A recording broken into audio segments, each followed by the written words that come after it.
Roomanko'en suura 14 aya 13 yaaki 23. Taa waɗu ko waɗata goɗɗo waɗa hakke. Ngam maajum en alu yowanki bandiraaɓe meɗen ko wooɗa, amma en cuɓu nder ɓerɗe meɗen. En gaɗata goɗɗum gaɗoojum bandiraaɓe meɗen gaɗa hakke. Emi andi mi tabbitini, ngam sumpo am e Yeesu Joomiraawo, wala nyamdu ndu laaɓa yeeso Allah. Amma fuu koccuɗo wondu nyamdu bo ndu laaɓa. To maako ndu laaɓa. Taa wonnani bandiraawo maɗa ɓernde ngam ko nyaamata, a hollaayimo yidde wonɗon. Taa alu ko nyaamata, warta laawol halkere bandiraawo maɗa mo Almasiihu maayi ngam muɗum. Ngam non taa alu fii ɗum gi'ata bo ɗum boɗɗum, ɗum warta ko woɓɓe kuɗata. Ngam laamu Allah na ɗum nyaamuki e yarki, amma ɗum aadilaaku e joɗnde jam e belɗum ɓernde keɓeteɗum barka Ruuhu Allah. Ngam ko moye kuwano Almasiihu e waɗa iri gikku ɗum o belnano Allah ɓernde, yimɓe bo kokkaymo mangu. Ngam maajum en ngaɗu ko mbaweten waɗuki, ngaɗen ko waddata joɗnde jam e ko sembiɗindirta en. Taa lallin kuugal Allah ngam nyamdu, ko nduya nyamdu e laaɓi, amma ɗum wooɗa neɗɗo nyaama nyamdu gaɗayndu goɗɗo waɗa hakke. Ɗum ɓuri to nyaama kusel, ko njara ndiyam inabojam, ko ngaɗa goɗɗum gaɗoojum bandiraawo maɗa waɗa hakke. Alu ko nyumata dow fii ɗum hakkunde maɗa e Allah. O barkiɗinaaɗo neɗɗo mo nyumayi waɗi ko haana, to waɗi goɗɗum ɗum hocci ɗum boɗɗum. Amma neɗɗo goduɗo seko dow ko nyaamata, to o nyaami ɗum, Allah hoccay o waɗi ko wooɗa, ngam o tabbitinayi ko waɗi ɗum boɗɗum. Ko ɗume ko neɗɗo waɗi, to o tabbitinayi ɗum boɗɗum yeeso Allah, o waɗi hakke. Bandiraaɓe am tokkuɓe Annabi Iisaa, ayaje ɗe janguɗen ɗe e ɗe ekkitina en, to ngaɗen goɗɗum ko waɗata goɗɗo waɗa hakke. Ngam non bandiraaɓe am, nder ko ngaɗeten fuu sey paamen, to ngaɗen goɗɗum ko waɗata goɗɗo waɗa hakke, dow ko nyaameten e ko njareten e ko mbi'eten e ko ngaɗeten fuu, to ngaɗen woɓɓe ngaɗa hakke. Ɗon ma to en cer'an woɓɓe wiiki e ɓe ngaɗa ko wooɗa. Ngam nyalde darngal ko moye meɗen daroto yeeso Allah wi'a e honduko muɗum ko waɗi, ko ɗum boɗɗum ko ɗum kalluɗum. Ngam non bandiraaɓe am, sey alen yawanki woɓɓe, en yowanaɓe ko wooɗa, en cer'aɓe ko en kiitoɓe. Aya 13 yaaki 19 wi'i, ngam maajum en alu yowanki bandiraaɓe meɗen ko wooɗa, amma en cuɓu nder ɓerɗe meɗen. En gaɗata goɗɗum gaɗoojum bandiraaɓe meɗen gaɗa hakke. Emi andi mi tabbitini, ngam sumpo am e Yeesu Joomiraawo, wala nyamdu ndu laaɓa yeeso Allah. Amma fuu koccuɗo wondu nyamdu bo ndu laaɓa. To maako ndu laaɓa.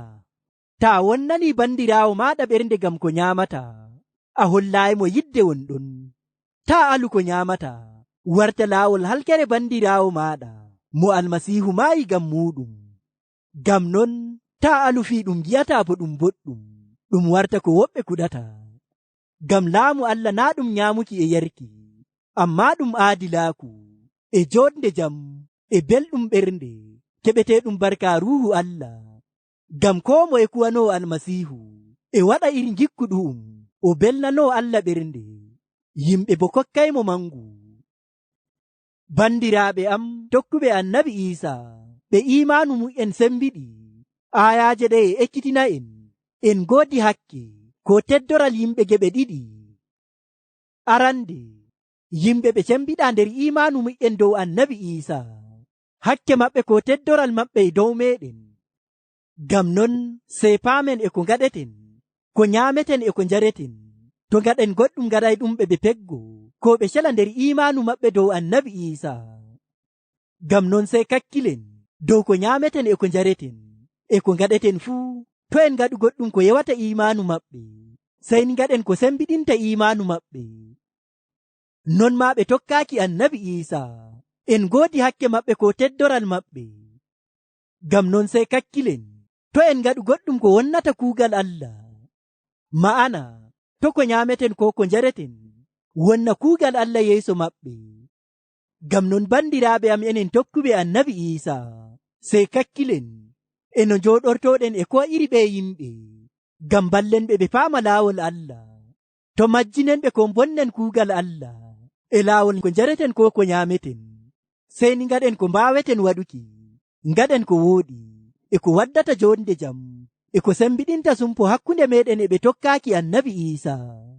Bo non no ayaje ɗen mbi'i ɗo, ngam maajum en ngaɗu ko mbaaweten waɗuki, ngaɗen ko waddata jonde jam e ko sembiɗindirta en. Ta lallin kuugal Allah ngam nyamdu, ko nduya nyamdu e laaɓi, amma ɗum wooɗa neɗɗo nyaama nyamdu gaɗayndu goɗɗo waɗa hakke.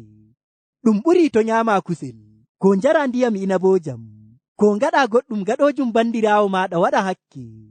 Allu ko nyumata dow fii ɗum hakkunde maɗa e Allah. O barkiɗinaaɗo neɗɗo mo nyumayi waɗi ko haana, to waɗi goɗɗum ɗum hocci ɗum boɗɗum.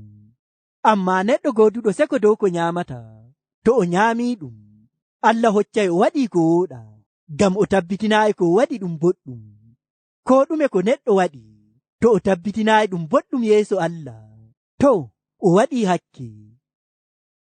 Ngam non sey kakkilen bandiraaɓe am, to njaram meɗen e nyamdu meɗen waɗay goɗɗo waɗa hakke, ɗum ɓuri ma to nyaamen ko njaren. Bo non no ayaje ɗen mbi'i ɗo, ɗum ɓuri to nyaama kusel, ko njara ndiyam inabojam, ko ngaɗa goɗɗum gaɗojum bandiraawo maɗa waɗa hakke. Ta lallin kuugal Allah ngam nyamdu, ɗum wooɗa neɗɗo nyaama nyamdu gaɗayndu goɗɗo waɗa hakke. Ngam non ta alufi ɗum giyata bo ɗum boɗɗum, ɗum warta ko woɓɓe kuɗata. Ngam ta wonnani bandiraawo maɗa ɓernde ngam ko nyaamata, a hollayi mo yidde wonɗon. Ngam non ta alu ko nyaamata ko ko njarata warta laawol halkere bandiraawo maɗa mo annabi Isa maayi ngam muɗum. Ngam non bandiraaɓe am, sey ngaɗen ko mbaaweten waɗuki, ngaɗen ko waddata jonde jam e famtirki hakkunde meɗen e ɓe joddotoɗen. Ɗon ma tabbitinen ko ngaɗeten fuu en ngaɗa ɗum ngam Allah, naa ngam welnanki ko'e meɗen tan. Ngam aya 23 wi'i, amma neɗɗo goduɗo seko dow ko nyaamata, to o nyaami ɗum Allah hoccay o waɗi ko wooɗa, ngam o tabbitinayi ko waɗi ɗum boɗɗum. Ko ɗume ko neɗɗo waɗi, to o tabbitinayi ɗum boɗɗum yeeso Allah, to o waɗi hakke. Ngam non emi do'o Allah joomiraawo walla en, ko ngaɗeten fuu ngaɗen ɗum nder hoolaare, naa nder seko, ngam to ngaɗen hakke yeeso Allah. Allah joomiraawo wallito en. Amin.